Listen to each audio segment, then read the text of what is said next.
So thank you very much to Ms. Kelly Mavromati and Simeon Tsomokos for inviting me to this prestigious event.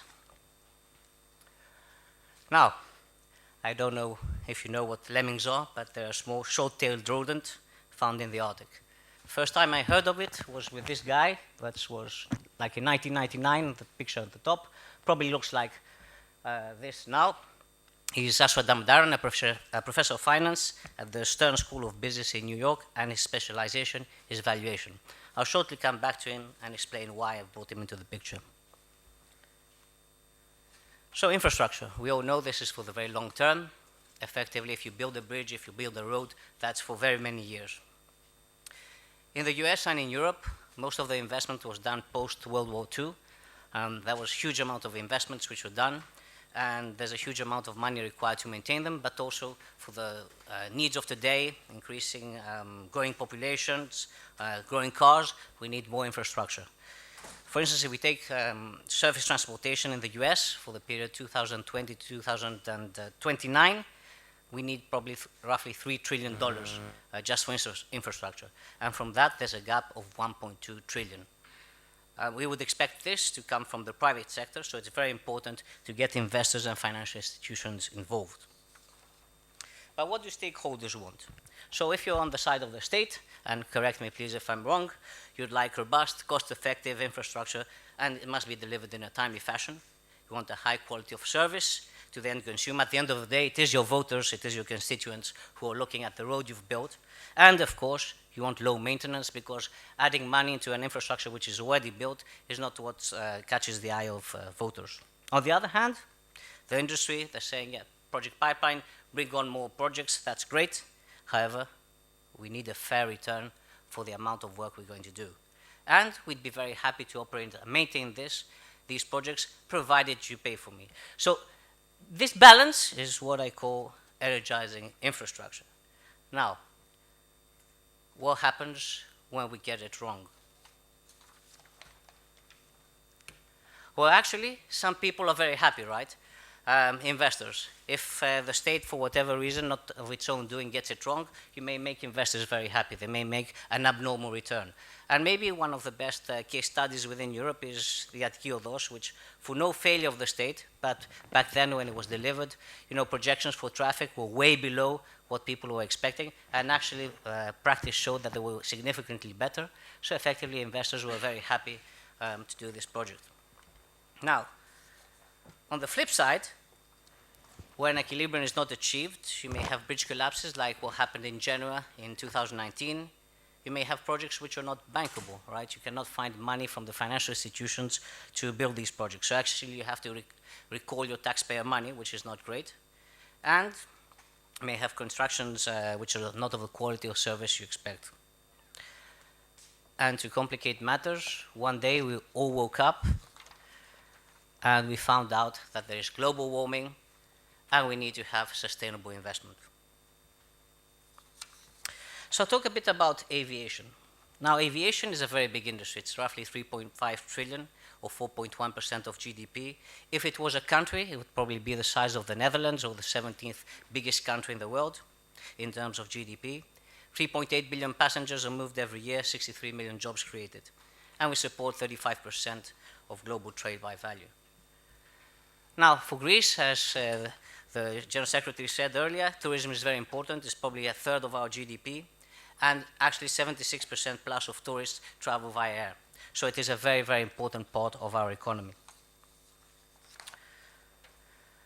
However, aviation has been vilified as if it is a very, very big carbon producer.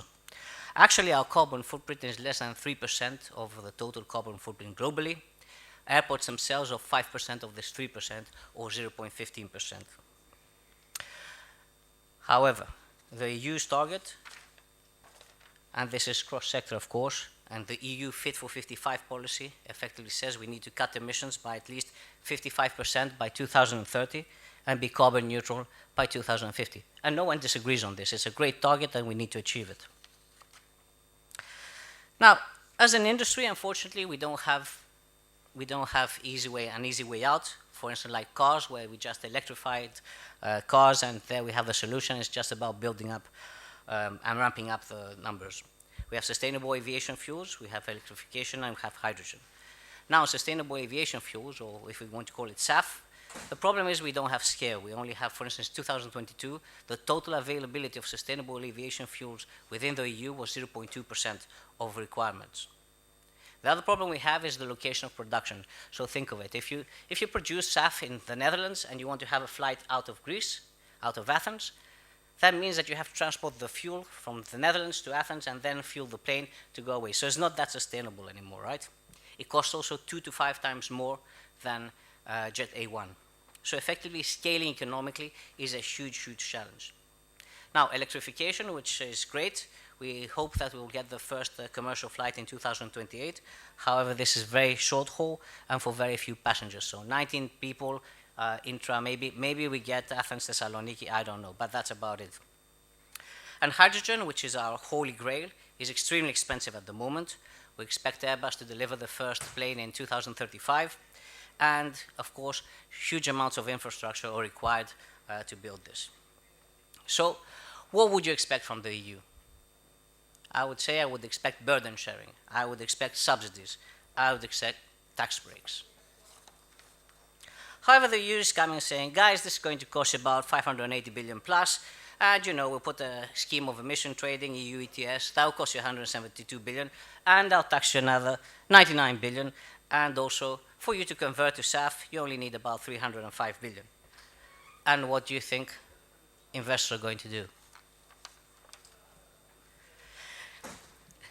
So effectively, they're going to stop investing in the sector, right? Or even worse, if they do remain, you're going to see, the problems we've seen, decreased level of service, maybe bad infrastructure, and of course, they're not charitable institutions, right? So effectively, they're going to increase prices. Now think about Greece. If we increase airfares, this will decrease over time the level of passengers coming into Greece, which will effectively have a long-term, medium to long-term effect on GDP. So that's very important. Now, bringing it back to our friends the lemmings and why I actually brought them up. So lemmings are well known for their mass suicide, right? So apparently, if a lemming jumps over a cliff, then the whole herd jumps after the lemmings. What Aswa Damodaran was telling at the time, and I think it was valuation won't make you rational.